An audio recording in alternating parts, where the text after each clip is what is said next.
Este es un podcast de Ibero 90.9.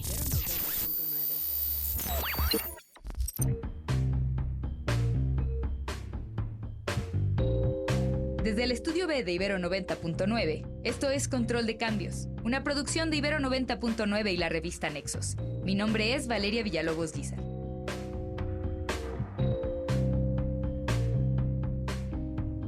La Constitución mexicana ha experimentado más de 700 reformas desde su promulgación en 1917, un ritmo de cambios que plantea profundas interrogantes sobre su estabilidad y eficiencia.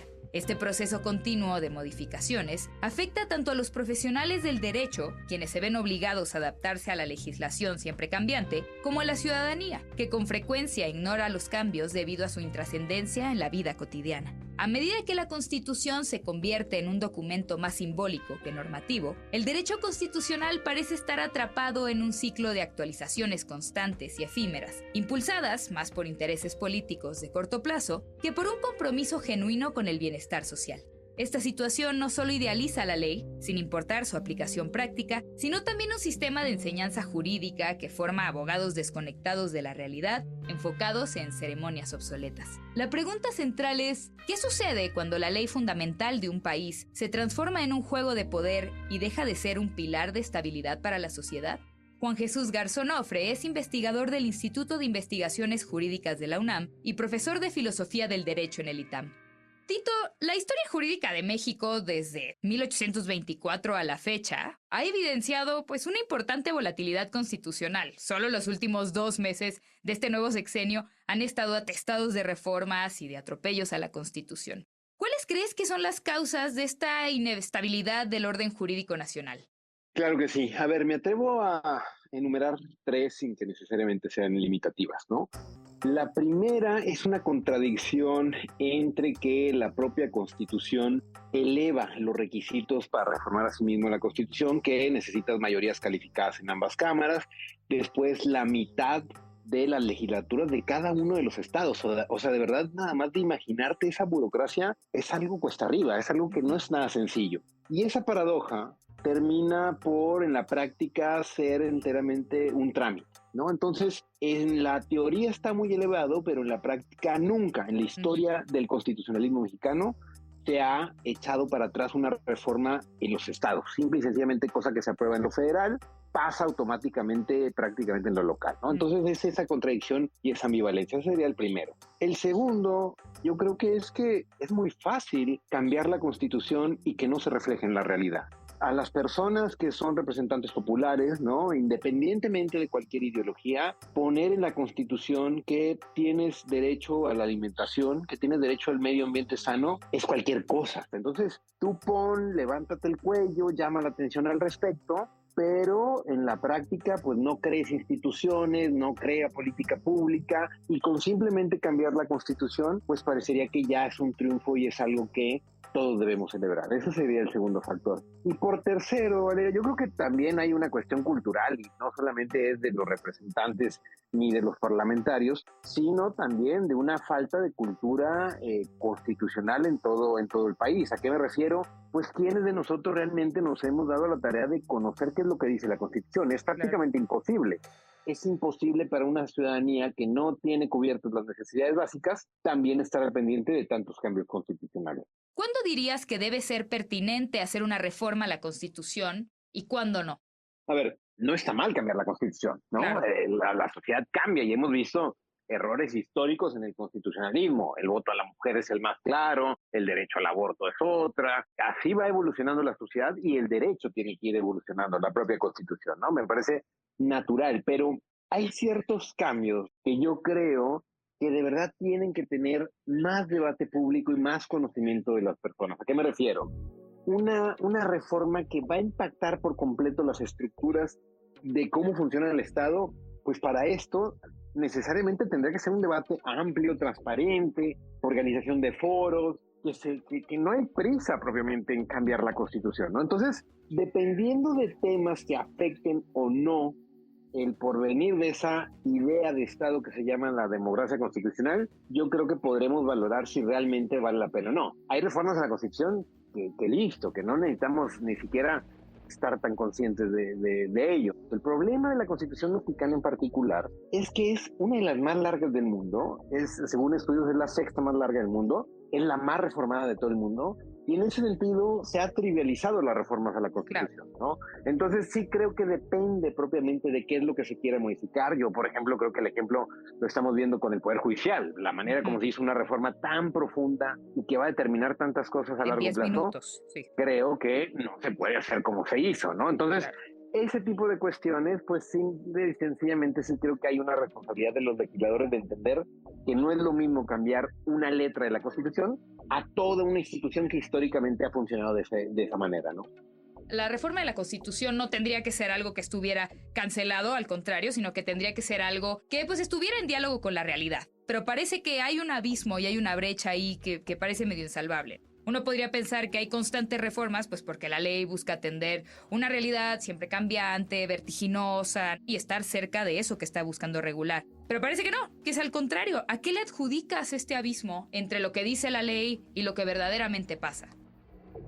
Yo se lo adjudico a varios factores, ¿no? Pero uno preponderante del gremio jurídico, ¿no? O sea, de verdad sí creo que el gremio jurídico tiene mucha culpa de esto. En el gremio jurídico se ha aparentado que el derecho es algo inaccesible, algo complicado, que ver propiamente a los abogados debe ser un suplicio, debe ser un martirio, ¿no? Entonces, acercarse al derecho no solamente para resolver problemáticas cotidianas, desde un divorcio, desde un arrendamiento, desde un trámite burocrático en alguna dependencia de gobierno, pues no debe ser visualizado con la misma disposición cuando el derecho puede servir para evitar arbitrariedades o que el derecho puede servir propiamente para garantizar ciertas libertades en el marco de una democracia, ¿no? Entonces, sí creo que hay una culpa del gremio jurídico. Y el otro gran tema es el tema de nuestros tiempos, ¿no? Es una desigualdad brutal.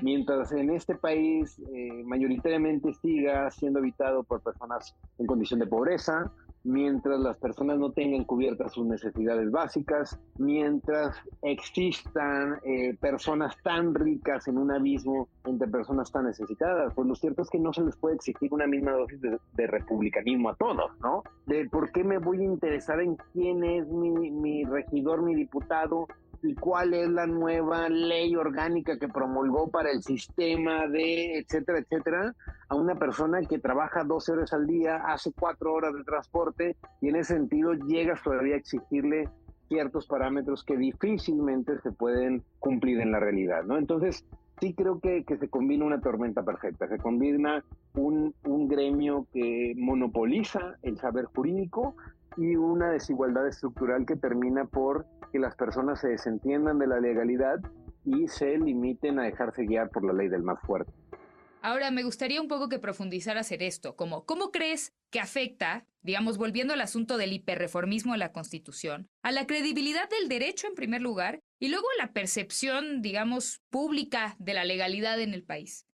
Entendiendo el derecho como un performance, como algo simbólico justamente, parecería muchas veces que solamente esa casta o ese grupo de iniciados en las cuestiones legales son los únicos que pueden encargarse de la interpretación y de la aplicación del mismo. Y en ese sentido el derecho es una técnica y el derecho puede servir claramente para tener componentes técnicos especializados que van a hacer que funcionen ciertas estructuras a lo largo del país y en la vida cotidiana de las personas. Pero creo que esa técnica se ha llevado al extremo, ¿no? Creo que hay un abuso en la manera en cómo los abogados o el gremio jurídico termina por eso, casi lo mismo que en la Constitución, hacer un texto largo, abigarrado, cambiante, que no le dice nada a la mayoría de estas personas. De nueva cuenta, yo creo que el ejemplo es la reforma judicial. O sea, de verdad, uno como abogado que lleva años estudiando este fenómeno, cuando ve a la ciudadanía tan tranquila, como si el mundo siguiera funcionando, pues yo creo que no es culpa propiamente solo del poder reformador, ¿no? De los legisladores, sino también de que a una persona en estos momentos le queremos explicar qué hace el Consejo de la Judicatura o el valor propiamente de ciertas instituciones que históricamente no han estado en la discusión pública, yo creo que ha sido una combinación terrorífica frente a un poder irresponsable. Yo creo que esa posibilidad de que estén cambiando lo que quieran, tarde que temprano, puede afectar en la convivencia cotidiana de todas las personas que habitamos en este país. Claro, o sea que de alguna manera, digamos, se genera por un lado, pues un instrumento para los poderosos en turno, para quienes pueden hablar ese galimatías y explicarlo o no.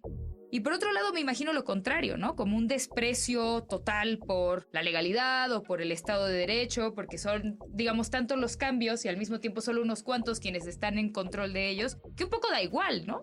Sí, totalmente, totalmente. O sea, ya está. Mientras no me falte mi subsidio, mientras no me falte esa dádiva que me genera ser parte de un sistema económico financiero que funciona a través de la mercantilización, pues nos acostumbramos a todo, ¿no? Claro. A una violencia, a una desigualdad, a esperar 5 horas en el tráfico, en el transporte público, y al final del día se convierte en un círculo vicioso, también en una bomba de tiempo, que tarde que temprano, cuando las finanzas públicas o cuando el sistema económico financiero sea imposible generar esa redistribución de dádivas a través de la desintermediación, ¿no? De dar directamente apoyos a las personas en efectivo, a través de tarjetas, a través de bancos.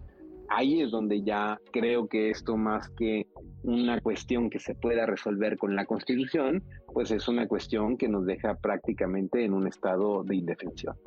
Pero además se vuelve imposible un poco para el ciudadano de a pie llevar el ritmo de entender todos estos cambios constitucionales, pero no solo al ciudadano de a pie, sino me imagino que a los propios estudiantes de derecho o a los propios abogados, ¿no?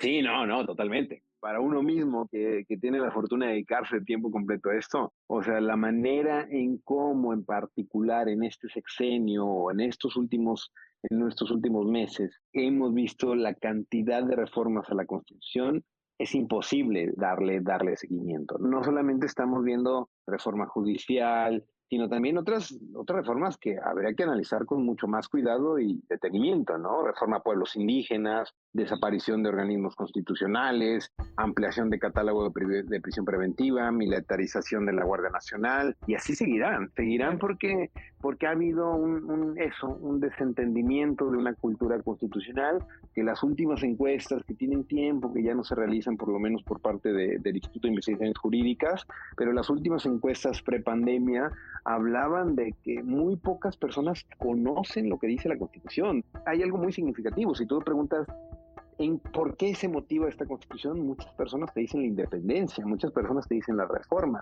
Y lo que pasó es que la Constitución del 17 pues ha quedado nada, pulverizada después de aquel movimiento de la revolución, contra Díaz, con todo cómo se va forjando, y la Constitución al final del día marca una fotografía de un momento histórico que hace 100 años a una persona que nunca le ha podido garantizar los derechos o estabilizar ciertas promesas que ahí vienen inmersas, pues lo cierto es que se vuelve algo muy complejo.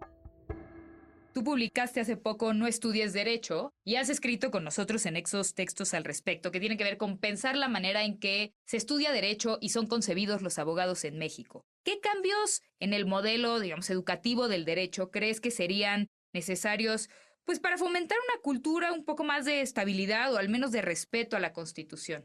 Me gustaría iniciar diciendo que desde hace tiempo un querido amigo, profesor Alejandro Madrazo, ¿no? He tenido debates muy álgidos, porque él dice que el gremio no tiene remedio, que no hay manera de darle solución a esto. Yo, bueno, soy un poco más optimista, yo me gusta construir y demás, tal. Me he venido decepcionando muchísimo. A tu pregunta en específico, ¿qué habría que cambiar? Hay que cambiar todo. O sea, de verdad, no me atrevo a decir que algo esté bien de sí, habrá excepciones. Claro. Pero, o sea, partimos de que México es uno de los países con más escuelas de derecho de todo el mundo. Hay más de 2.500 escuelas de derecho. Cada semana se crea una nueva escuela de derecho. Las universidades públicas es el top 3 sistemático desde los últimos 20 años, donde tienen más egresados, y se va generando un mercado jurídico donde tenemos, bueno, en la cúspide de los escándalos, una ministra con 2 acusaciones de plagio, pero en el escalón más bajo tenemos fenómeno del coyotaje, ¿no? De personas que se hacen pasar por abogados que ni siquiera son. No me atrevo a decir que hay que cambiar planes de estudio, no me atrevería a decir que hay que tener un modelo. ¿Por qué? Porque ya lo he dicho, porque llevamos años llamando la atención al respecto. En ese sentido, lo que sí creo que en estos momentos, yo estoy seguro que si se cierran las facultades de Derecho por unos años no va a pasar absolutamente nada.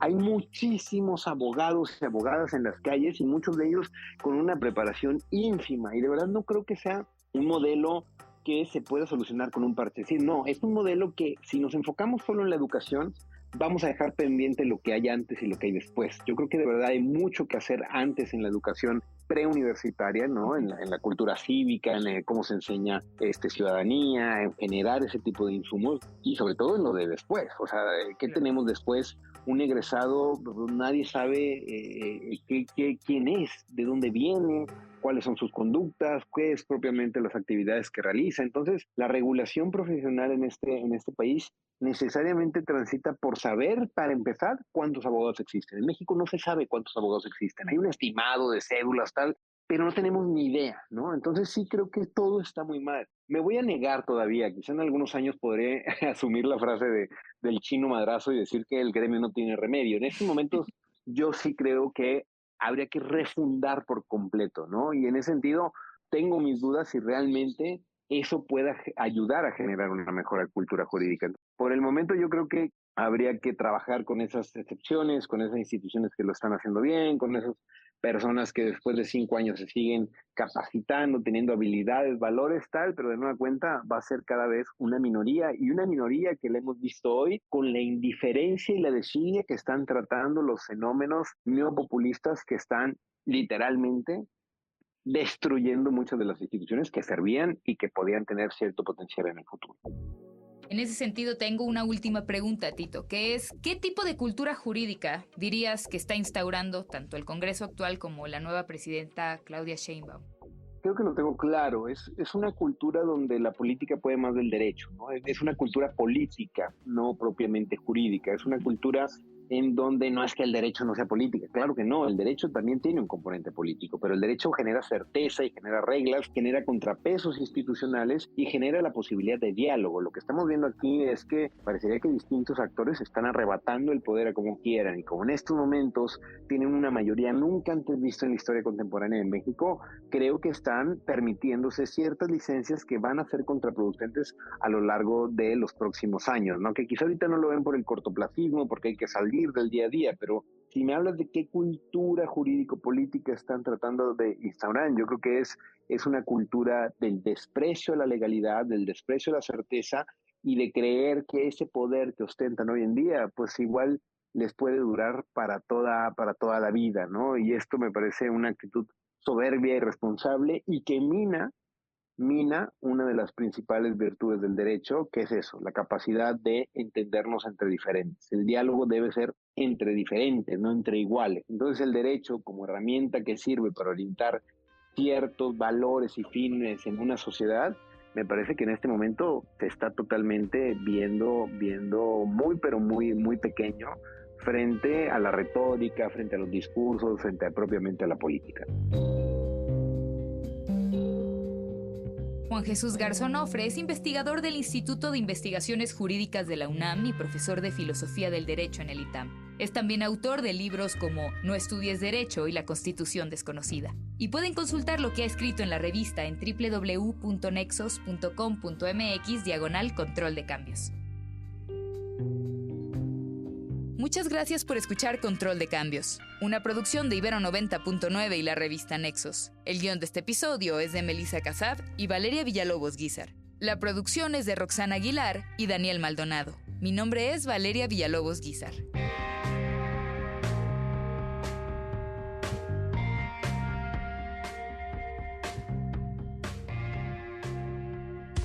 Más podcasts, música y radio en vivo en Ibero 99.fm.